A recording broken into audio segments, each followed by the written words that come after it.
Hi everyone, it's Desiree, and we are going to celebrate our puppers. Yes, our puppies. We are going to go back to the beginning and bring in the new. Today I am featuring products from Scrappy Tails Crafts, and the pop-up, we are going to use one of her very first pop-ups that she created, and it is the decorative pop-up box craft die, the A7. We are going to feature these adorable pups with the birthday dog treats.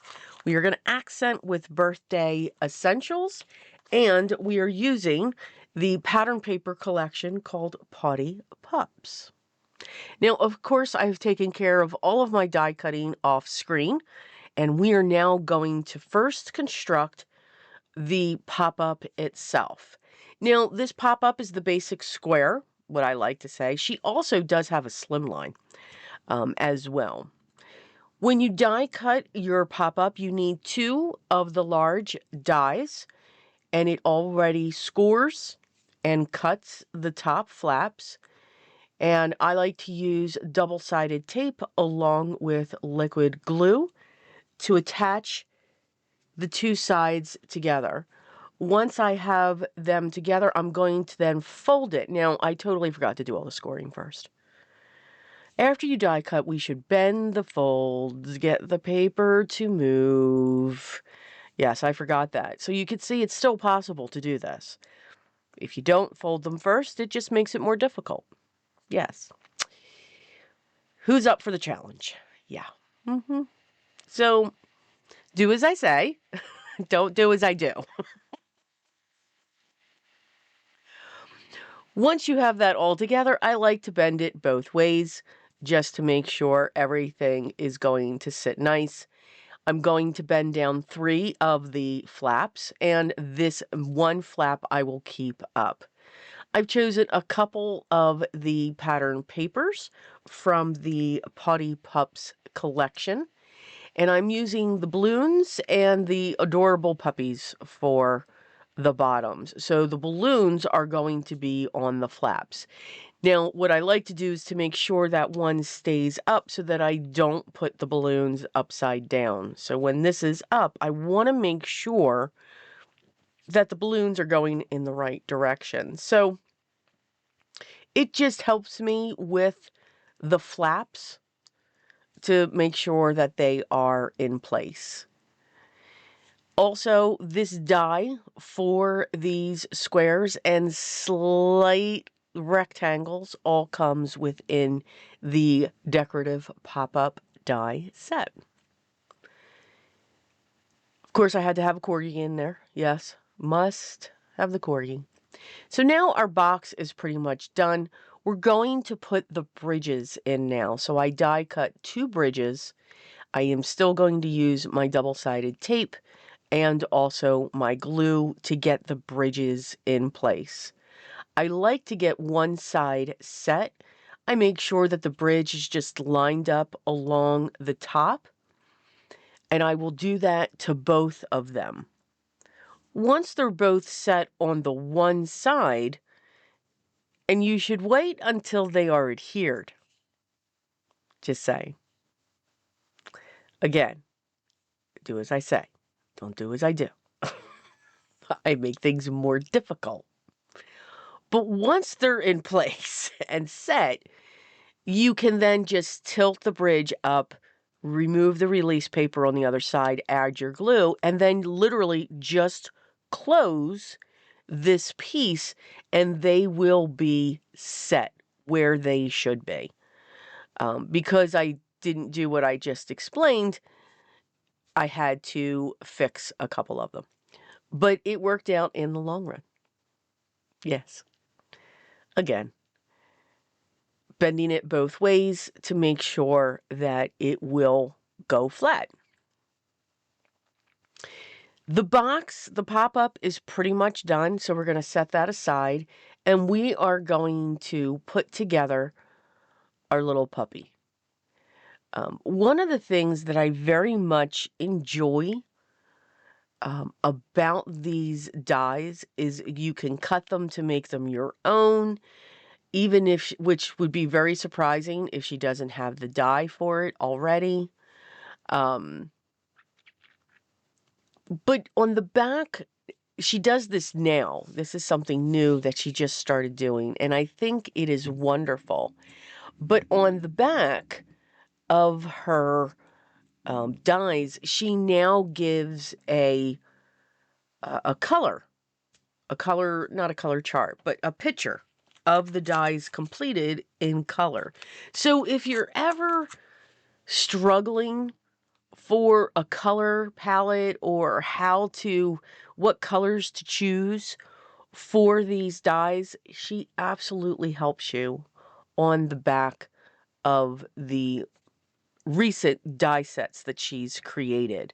Her earlier sets, no, they do not have that. But I think it's great that she's added that to the to her dye sets. I just think it's very helpful. And for me, it was helpful when it came to this.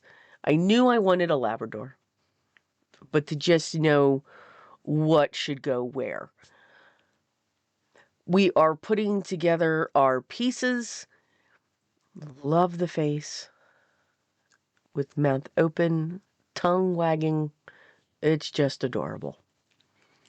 So choosing all the colors, what I am doing as well is adding a little bit of vintage photo to the edges of this piece, just to give it a little bit more shading along the edge. In some areas, I'm going a little bit heavier, and that's for the nose. Just making that a little bit darker. You could, I'm sure there is that dye, but again, if you forget to die cut a piece like I do all the time, use your inks, use your colors, and that's exactly what I did for the nose. Even if it's colored cardstock, you can still do that. Working on this little tiny bone that is going right on top of his nose.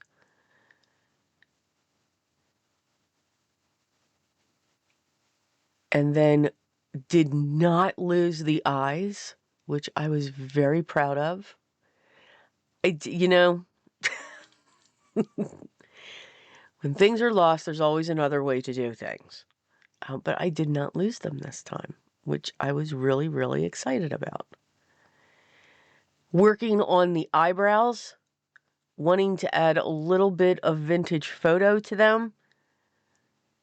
And then we're going to set those in place as well. And again, just using the vintage photo to give that shadow, to help create dimension onto our little puppers. I'm going to be adding just a little bit more of the vintage photo to the edge of the ears. I didn't really want to change that color, but I did just want to have that shadow coming in.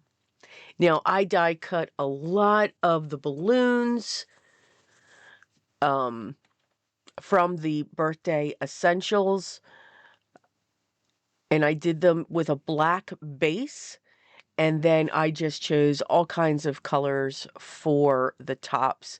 So we'll just be putting those together with the 3 different sizes. So you get an oval, a circle, and a heart-shaped balloon. So those are going to be popping out of our box as well in all kinds of colors. Now that we have all of our pieces, all of our die cuts put together, now we're going to work on the pop-up. So I took a bunch of plastic that was going to go into the trash, packaging. That's what I was looking for, the word packaging. And I sliced it up into strips. 1/4 inch, 1/2 inch, just different size strips. And I'm using that to back our puppy, our balloons, since it's clear, it doesn't matter that the balloon thread is thinner than it. I just want them to be able to look like they're floating out of the box. So I have these cut at different lengths. I am going to cut them down. So I put a balloon on each side and then just cut them in half. I know I'm not going to need that full length. I did put one down the puppy because I did not double layer the body. If I would have, that would have made him a little bit more sturdier. But no worries. Don't worry, didn't have to worry about that. I was able to put one of these plastic strips behind, which is giving him all the strength. He is going to sit off to the left. And what I'm constantly checking here is once it's flat, that it's within the dimensions of 5 by 7. That's why I keep flattening it, putting it down. I want to make sure that I don't go over those dimensions. So he's going to sit towards the left, and now we're just going to have fun adding some of our balloons. I'm using the double-sided tape for this because it's quick. It's going to give me instant adhesion, and then I'm just trimming off the extra that's inside the box. Again, constantly checking every so often if we're still within that 5 by 7 mark. Some of the balloons are just going to come across that back panel, and that's okay. They're going to sit in front when it goes flat, so they will cross over. And again, we're just having fun adding them. It's okay if you've got something that's sticking out just a little bit, because again, a 5 by 7 envelope is a little bit bigger, of course, than 5 by 7. So you do have that wiggle room when it comes to these pieces. Coming in with the jelly roll because I absolutely forgot to cut the white pieces for the balloons. I'm coming in with my white Posca pen. My gel pen just said, well, since you forgot, I'm not going to work. Okay. We adapt, right? As we create and enjoy the art that we're putting together, we must adapt because there are times where our supplies say no. My supplies tend to look at me and say, are you crazy? This is not going to work. But it usually ends up working. Yes. So once we got through with the Posca, we were able to have the white highlights on the balloons. So sorry, Sabrina, I forgot the white highlights.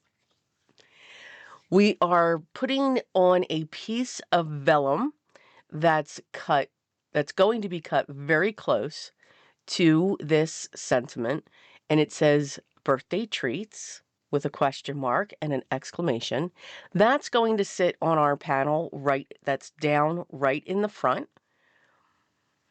And then I die cut another sentiment that says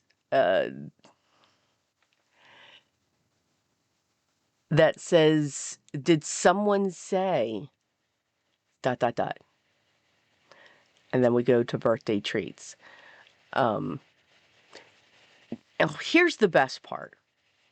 All right, now hear me out on this. That's going on a strip of vellum as well, and that's going to go between two balloons. So you'll see. But when it comes to, now I understand that this recent collection that Sabrina designed is all about our furry friends, our furry children. However, you can use that sentiment, did someone say birthday treats, for anything. Have a cupcake, have a piece of cake, have some macaroons, have some cookies. So again, get ourselves outside the box and go beyond of what we have in front of us. As always, I hope you enjoyed today's project today and all of the wonderful little tiny quirkies up and down that I always seem to have, especially when I do a voiceover. I honestly do hope you enjoyed it. The products that I used will be listed down below. I'll have a link to Sabrina's shop if you want to check out all of her collections that she has had over this time. If you have any questions, make sure you leave those down below as well, and I will make sure I get back to you as soon as I can. I'd love for you to subscribe, so make sure you hit that subscribe button, hit the thumbs up, and most of all, make sure you hit that bell so that you'll be notified when the next video is ready for you to watch. Know that Sundays at around 9 a.m. Eastern, I am going live, and we never know what we're going to be creating at that time until 5 of. Yep. We just wing it and we just have fun. So please make sure you grab your supplies and join me and all of my wonderful followers as well. We have a good time. Enjoy the process in the art that you're creating. Have fun with different techniques. Have fun with different avenues that your creative journey takes you. But most of all, always remember what's most important. Always be creative in everything you do every day. Continue to stay safe and healthy, and I'll talk to you in the next video. Till then, take care.